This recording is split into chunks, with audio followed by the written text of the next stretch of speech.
Oui, bonsoir. Ça, c'est une vidéo explicative dans le cadre de notre projet, de notre devoir qui a été donné en classe d'expliquer la requête euh, qui nous a été fournie par le professeur. Ok, tout d'abord, nous allons commencer par un schéma explicatif.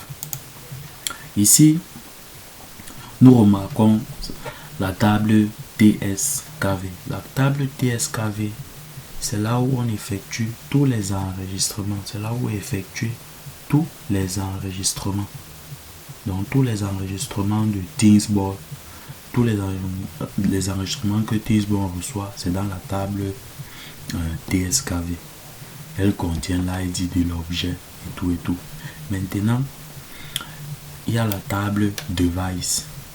Maintenant, au niveau de la table, au niveau de la table TSKV, il y a les enregistrements. Maintenant, ces enregistrements, à qui appartiennent ces enregistrements? Dans la table device, c'est là où, dans la table device, c'est là où on retrouve tous nos objets sur lesquels ils ont. Donc, la table TSKV contient les enregistrements et la table device contient tous les devices qu'on a enregistrés. Et maintenant, la table device possède un utilisateur maintenant dans la table TS user. Donc, en résumé, nous pouvons dire quoi? TSKV, c'est la table des enregistrements qui appartient, ces enregistrements appartiennent maintenant à device dans lequel appartiennent tous nos objets. Et maintenant, nos objets là appartiennent à qui? À quel user? C'est dans la table user, comme vous pouvez apercevoir sur le schéma. Maintenant, il y a la table TS Dictionnaire ici. Ça, c'est la table sur laquelle les valeurs qui sont envoyées à Teamsboard, elles maintenant, elles se chargent, peut-être, si on envoie peut-être la valeur de la température ou de l'humidité, se charge de relier cette ID là parce que ça envoie juste une valeur. Il faut qu'il relie maintenant que bon, telle valeur appartient à humidité, telle valeur appartient à température. Voici maintenant, notre requête SQL. On fait une sélection de time zone in the time. On a le nom, le TQ, le key ID. On a aussi le DBLC. Ça c'est parce qu'on va avoir les réels. Ok. Ici maintenant, on sélectionne le device. Maintenant, comme on sélectionne le device, on fait un inner join. Donc, on joint device à TD user. Donc, le device ici, ça va appartenir à quel user. Donc, c'est ça qu'on fait un inner join.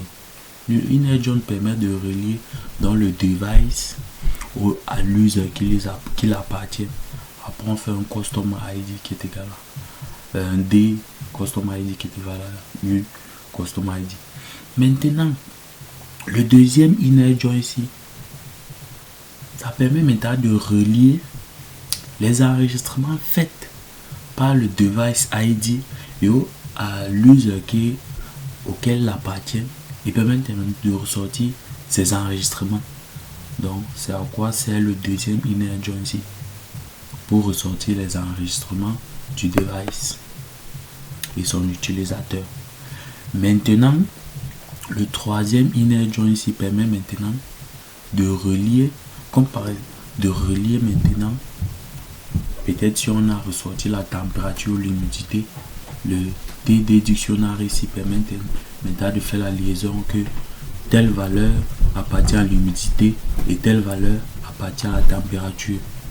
Donc nous avons maintenant le where permet de sortir ça, c'est le tenant que j'ai créé, mon tenant. Maintenant ça c'est le nom de mon objet.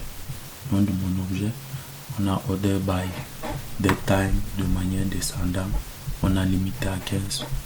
Donc voilà un peu ce qui est de notre requête SQL. Merci.